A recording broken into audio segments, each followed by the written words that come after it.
જીવને આ જન્મનો પરમ લાભ શું છે? બોલે અંતકાળે ભગવાન નારાયણની સ્મૃતિ થઈ જાય એ જ આ જન્મનો પરમ લાભ છે. એ પરમ લાભ તરફ આપણે જવાનું છે. તસ્માદ ભારત સર્વાત્મા ભગવાન ઈશ્વરો હરિ શ્રોતવ્ય, એવા ભગવાનનું શ્રવણ કરો. કીર્તિતવ્યશ્ચ, એવા ભગવાનનું કીર્તન કરો.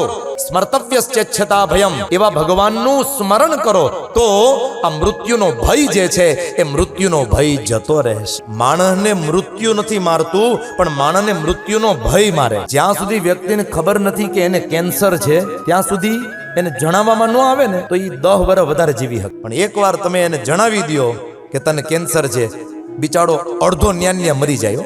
માણસને મૃત્યુ નથી મારતું, માણસને મૃત્યુનો ભય મારે છે. પણ જેને મૃત્યુના ભયથી બચવું હોય એને શું કરવું પડશે?